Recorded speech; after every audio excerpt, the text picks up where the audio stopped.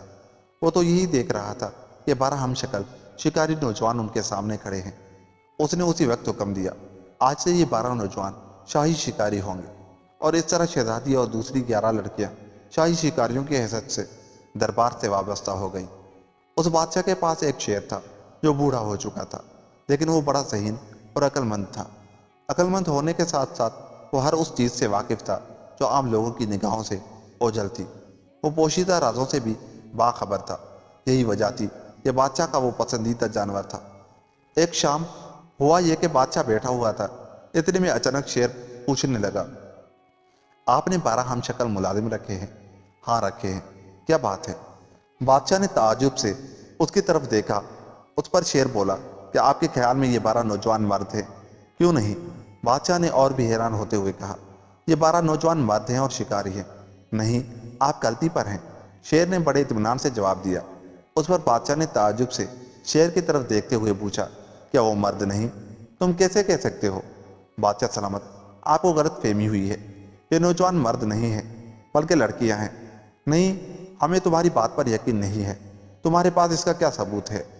جب بادشاہ نے یہ کہا تو جواب میں شیر کہنے لگا، اللہ تعالیٰ نے آپ کو میری زبان سمجھنے کی طاقت دی ہے، تبھی میں آپ سے کہہ رہا ہوں کہ یہ لڑکیاں ہیں، لڑکے نہیں ہیں۔ اگر آپ کو یقین نہیں آتا تو آپ اپنے محل کے پہلے کمرے میں مٹر کے دانے بکھیر دیں تو آپ کو اس کا ثبوت مل جائے گا۔ وہ کیسے؟ بادشاہ نے بڑے اشتیاق سے پوچھا۔ اس پر شیر نے کہا، مرد جب چلتا ہے تو اس کے پاؤں مضبوط سے فرش پر جمتے ہیں، اس لیے جب وہ مٹر کے ان دانوں پر سے گزریں گے تو کوئی دانہ اپنی جگہ سے نہیں ہلے گا۔ لیکن لڑکیاں چلتے وقت بے پرواہی سے چلتی ہیں، ان کے پاؤں فرش پر نزاکت سے گھسٹتے ہوئے پڑیں گے اور مٹر کے دانے پھسل کر ادھر ادھر ہوتے جائیں گے۔ بادشاہ شیر کی بات سن کر بہت خوش ہوا، اسے یہ مشورہ پسند آیا۔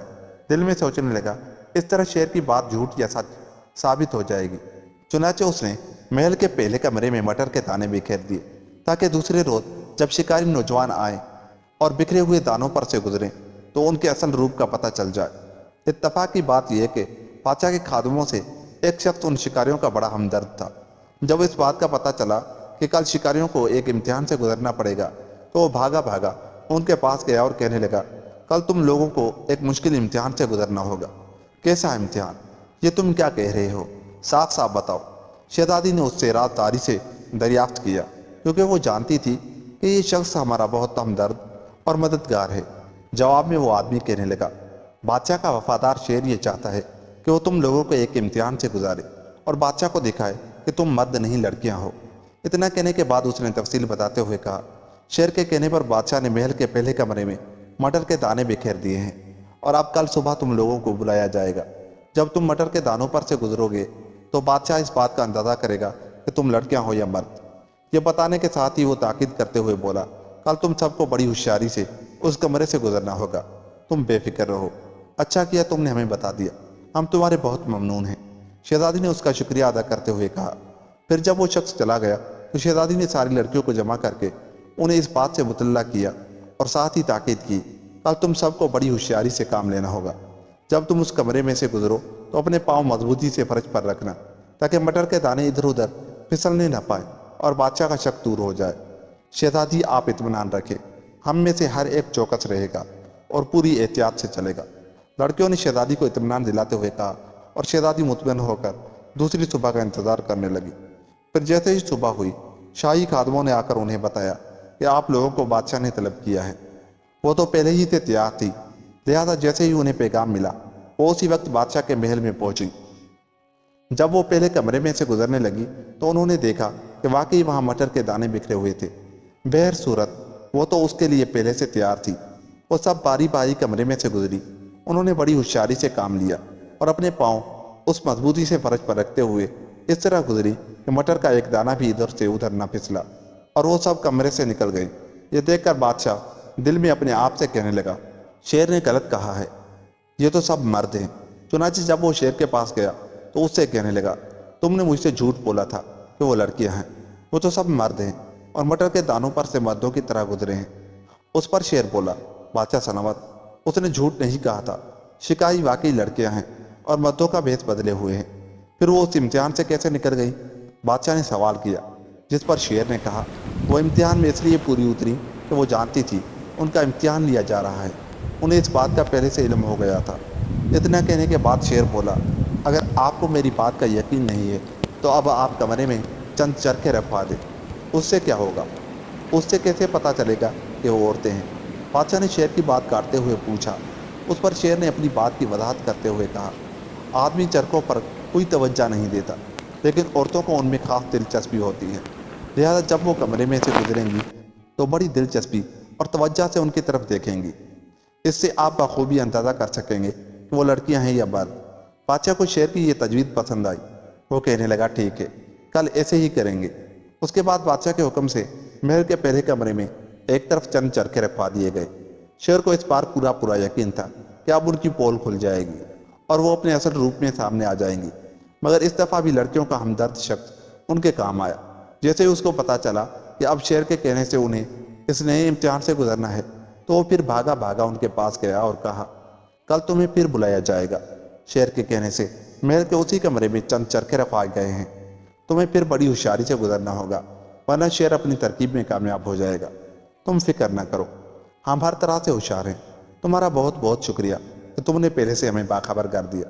شہزادی نے اس آدمی کا شکریہ ادا کیا اور پھر تمام لڑکیوں کو تاکید کرتے ہوئے بولی، یاد رکھو، کل پھر ہمیں امتحان سے گزرنا ہے۔ تم میں سے کوئی بھی چرخوں کی طرف ایک نظر بھی نہ دیکھے، بس سب سیدھی چلتی جائے۔ شہزادی آپ بالکل مطمئن رہیں، ہم چرخوں کی طرف نظر اٹھا کر بھی نہیں دیکھیں گے اور کسی کو شک تک نہ ہو سکے گا۔ لڑکیوں نے شہزادی کو یقین دلاتے ہوئے جواب دیا اور پھر وہ سب دوسری صبح کا انتظار کرنے لگی۔ جیسے ہی دوسری صبح ہوئی، ایک شاہی خادم نے آ کر اطلاع دی کہ تمام شکاریوں کو بادشاہ نے طلب کیا ہے۔ وہ تو پہلے سے ہی اس پیغام کی منتظر تھی، اس لیے جو ہی انہیں یہ اطلاع کی گئی وہ فوراً تیار ہو کر بادشاہ کے محل میں پہنچ گئی۔ محل کے پہلے کمرے میں جہاں چرخے رکھے ہوئے تھے، جب وہ اس میں سے گزری تو ان میں سے کسی نے ایک بھی چرخے کی طرف نگاہ نہ اٹھا کر دیکھا اور سیدھی گزر گئی۔ یہ دیکھ کر بادشاہ کو پکا یقین ہو گیا کہ شیر نے جھوٹ بولا ہے۔ اسے اس بات پر غصہ اور افسوس بھی تھا کہ بیچارے شکاریوں پر ناک شک کیا گیا ہے۔ یہی وجہ تھی کہ جب وہ شیر کے پاس گیا تو غصے میں کہنے لگا، تم میرے پرانے وفادار ہو اور پھر بھی تم نے مجھ سے جھوٹ بولا۔ بادشاہ سلامت، میں نے جھوٹ نہیں بولا، یہ بات سچ ہے، شیر نے جواب دیا، مگر ان میں سے تو کسی ایک نے بھی چرخوں کی طرف نگاہ اٹھا کر نہیں دیکھا، وہ سب کے سب مردوں کی طرح سیدھے گزر گئے۔ پھر میں تمہاری بات کیسے مان لوں؟ اس پر شیر نے اصرار کرتے ہوئے کہا، میں اب بھی یہی کہوں گا کہ وہ مرد نہیں لڑکیاں ہیں۔ دراصل انہیں پہلے سے علم ہو چکا تھا کہ آج اس امتحان سے گزرنا ہے، اس لیے وہ اپنی جگہ ہوشیار ہو گئی تھی۔ نہیں، تم جھوٹ بولتے ہو، تمہاری بات پر یقین نہیں کیا جا سکتا، بادشاہ نے ناراض ہو کر کہا، اور اس طرح اپنے پرانے وفادار شیر سے اس کا اعتماد اٹھ گیا۔ دن گزرتے گئے اور اس طرح کافی عرصہ گزر گیا۔ بادشاہ جب بھی شکار کے لیے جاتا تو 12 کے 12 ہم شکل شکاری اس کے ساتھ ہوتے۔ بادشاہ ان کو ہمیشہ اپنے ہمراہ لے کر جاتا تھا اور اس طرح اب وہ انہیں اور زیادہ چاہنے لگا تھا۔ ایک بادشاہ ہی کیا، دربار کا ہر شخص ان کی بڑی عزت کرتا تھا، اس لیے بھی کہ وہ بادشاہ کے خاص مصاحبوں میں سے تھے۔ ایک بار ہوا یہ کہ بادشاہ اپنے ان پسندیدہ شکاریوں کے ہمراہ شکار پر گیا ہوا تھا۔ سب جنگل میں شکار میں مصروف تھے۔ اتنے میں اطلاع ملی کہ بادشاہ کی منگیتر شہزادی آ رہی ہے۔ یہ خبر سنتے ہی بادشاہ نے شکار بند کر دیا اور بولا، واپسی کی تیاری کی جائے، ہماری منگیتر آ رہی ہے، ہمیں اس کا استقبال کرنا ہے۔